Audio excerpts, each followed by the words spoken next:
Olá, meus irmãos. Estamos aqui, então, retornando com mais um programa para nós continuarmos a conhecer sempre mais a história da nossa igreja, a igreja que é mãe, a igreja que nós queremos bem, e por isso nós olhamos para o seu passado e rendemos graças a Deus por ela ter passado por tantas dificuldades. Hoje nós vamos tratar exatamente um momento muito bom para a história da igreja.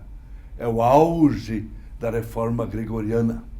Portanto, aquilo que começou propriamente no ano 1050 e que teve prosseguimento durante o período destes papas alemães, inclusive até o final da vida do imperador Henrique III, vai também continuar no momento em que assume Inês de Poitou como imperatriz. Porque os papas sempre mais têm a sua independência. E especialmente os cardeais em Roma têm uma independência total, agora também já para eleger o novo papa. Foi o que aconteceu quando foi eleito Nicolau II, como lembramos, na Toscana, na cidade de Florença, fora de Roma. Mas ele voltou para Roma imediatamente, como tinha prometido, realizou um sínodo sobre, então, a eleição papal. Nessa nova eleição papal, criou-se uma sistemática, são os cardeais que elegem, mas é o povo que aclama. Mas não necessariamente o povo de Roma, porque eles agora criaram uma nova sistemática. O novo papa vai ser eleito lá onde morre o anterior. Então, se o anterior morreu na Toscana, lá é o conclave. Depois, no futuro, vai ser sempre mais em Roma, evidentemente, onde o Papa morre, vive, mas também, se o Papa morre em viagem, então, em princípio, se faria o conclave lá onde o Papa anterior faleceu. Mas, praticamente, na maior parte do tempo, sempre as eleições papais são em Roma e foram em Roma. Pois esse Papa Nicolau II também não durou muito. Veio a falecer no ano 1061. Então, ali mesmo, em Roma, os cardeais se reuniram, e já esse colégio cardinalício é sempre maior, já conta agora com quase 20 cardeais. Eles se reúnem e, num rápido conclave, elegem o Papa Alexandre II. Esse Alexandre II era um dos cardeais que antes já fazia o trabalho especialmente de ir aos sínodos diocesanos, levar o pensamento da igreja e exatamente exigir sempre mais que houvesse a reforma, que a igreja conseguisse superar os grandes temas e problemas que se arrastavam nos últimos séculos, sobretudo a simonia, a compra de cargos eclesiásticos, o nicolaítismo, isto é, as deturpações do celibato. E também a questão, já entra em cena aqui, a questão de cargos civis, onde, de fato, o Papa também influenciava muito diretamente nos cargos civis, nomeando e intercedendo. Não deveria ser assim. Achou-se sempre mais que a missão do Papa é uma missão religiosa, uma missão teológica. Ele deve zelar pelo bem da igreja, do povo. Isso foi, então, durante todo o período do Papa Alexandre II, que durou de 1061 até 1073. Portanto, 12 longos anos, em que sempre mais o Papa coordena toda a ação, mas o colégio cardinalício está aí ao lado. E, sobretudo, o colégio cardinalício providencia para que, de fato, a reforma vá acontecendo na igreja. Vá acontecendo. E tudo estava indo bastante bem em todo o período em que a imperatriz era aquela que era a primeira mandatária do Império Alemão. Porém, em 1070, quem assume é Henrique IV. Henrique IV, como se sabe, foi criado em Roma praticamente pelos cardeais, porque desde os 6 anos de idade ele tinha sido confiado ao cardeal Hugo de Cluny, que estava em Roma e procurou dar sempre as melhores escolas, dar uma boa formação para ele, mas ele, no momento que assume como imperador Henrique IV, ele queria ser coroado pelo Papa.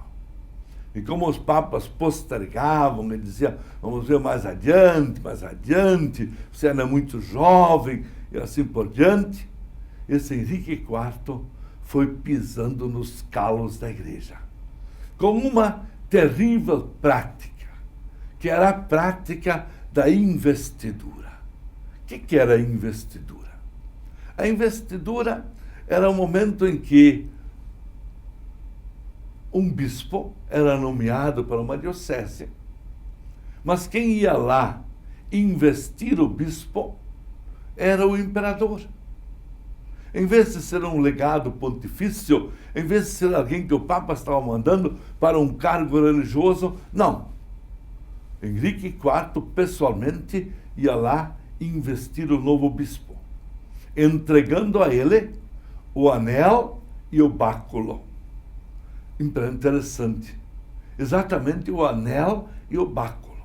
O anel que significava, assim, propriamente a união do bispo com essa diocese. Então, é o anel da fidelidade, da aliança. E o báculo, que é o pastoral, que é aquele bastão grande que o bispo usa até hoje, simbolizando o bastão do pastor, aquele que deve apacentar o seu rebanho com este báculo na mão. Pois o imperador fazia questão de ele entregar o anel e o báculo. Mas para fazê-lo, exigia que antes, numa cerimônia privada, o novo bispo prometesse ou jurasse fidelidade e obediência ao imperador. E isto era muito danoso. Isto era odioso. Nenhum bispo jovem queria fazê-lo. Ajoelhar-se diante do imperador e prometer fidelidade, prometer ser fiel ao imperador, obediência total ao imperador. Então era algo que a igreja combatia.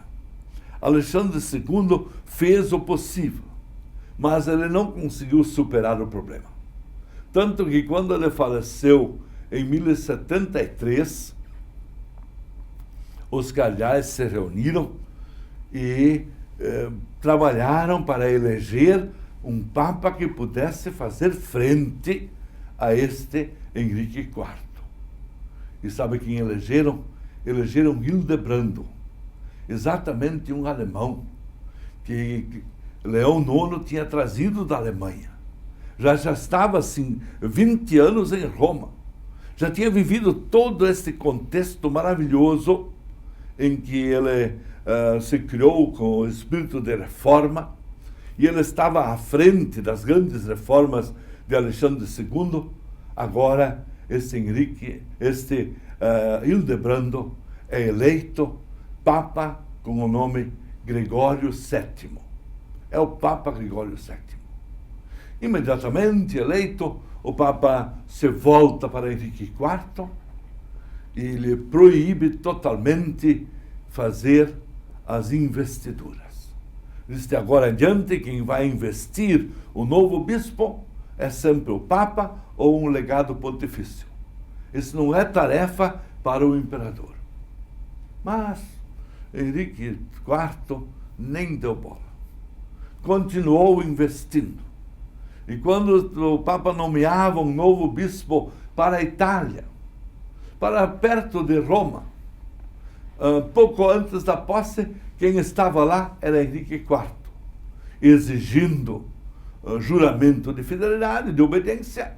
E no dia da posse estava lá ele entregando o anel e entregando o báculo.